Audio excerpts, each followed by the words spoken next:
महर्षि शरक अपने ग्रंथ में लिखते हैं कि रसद्रव्य तत्व मचाएं शुक्र संभव, यानी जो भोजन पचता है उससे रस बनता है और 5 दिन के अंदर उस रस से रक्त बनता है। इसी तरह 5-5 दिन के अंतराल में रक्त से मांस, मांस से मैद, मैद से हड्डी और हड्डी से मज्जा बनती है और इसी प्रकार मज्जे से शुक्र बनता है, जिससे आयुर्वेद में शुक्र धातु कहा गया है। मतलब इतने लंबे प्रोसेस के बाद हमारे शरीर में शुक्र धातु बनती है। लेकिन आजकल की युवा पीढ़ी को इसके बारे में जानकारी ही नहीं है और जाने अनजाने में अपना इतना नुकसान करा बैठते हैं कि शारीरिक और मानसिक रूप से कमजोर हो जाते हैं। इसमें बच्चों की कोई गलती नहीं है, क्योंकि उन्हें जहाँ से ज्ञान मिलना चाहिए, जैसे माता पिता, आसपास का माहौल और शिक्षा प्रणाली, वहां से इन ज्ञान को हटा दिया गया है। समाज से भी जो आजकल गलत ज्ञान मिल रहा है वो भी कम खतरनाक नहीं है। आज के माता पिता भी इन बातों पर बिल्कुल ध्यान नहीं देते।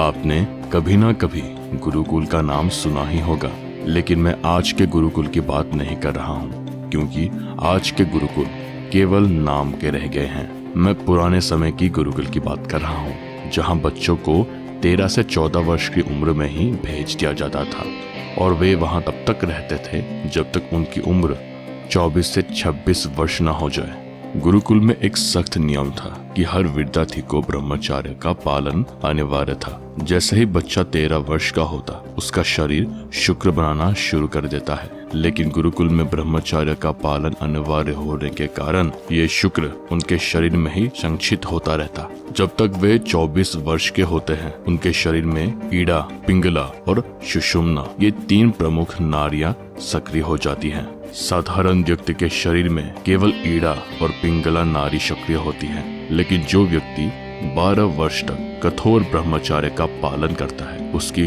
सुषुम्ना नाड़ी भी सक्रिय हो जाती है। ये ऊर्जा शरीर के हर चक्र को खोलते हुए ऊपर की ओर बढ़ती है और अंत में मस्तिष्क की मेधा नाड़ी को सक्रिय करती है, जिसे मेमोरी चैनल भी कहा जाता है। मेधा नाड़ी के सक्रिय होते ही व्यक्ति का मस्तिष्क सुपर ब्रेन में बदल जाता है, जिससे फोटोग्राफिक मेमोरी जैसी शक्तियां मिलती है, जिसे एक बार किसी चीज को देखकर उसे याद कर लेना। ये शक्ति स्वामी विवेकानंद के पास भी थी। ऐसे व्यक्ति मानसिक और शारीरिक रूप से इतने प्रबल हो जाते हैं कि अकेले दुनिया पर राज करने की क्षमता रखते हैं।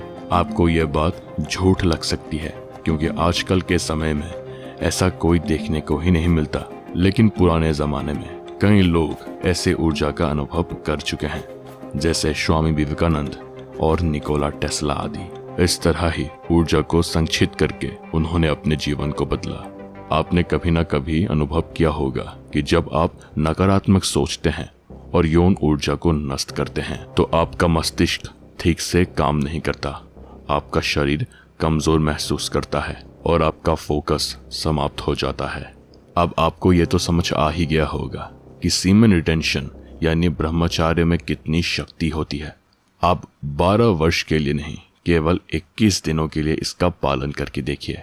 आज से 21 दिनों तक ब्रह्मचर्य का पालन करें और आपको अपने शरीर और मन में जो बदलाव दिखेंगे वो आपको हैरान कर देंगे।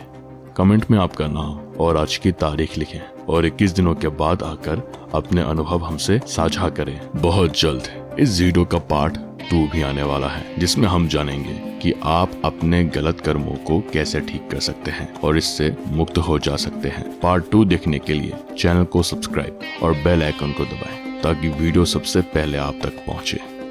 वीडियो को देखने के लिए धन्यवाद।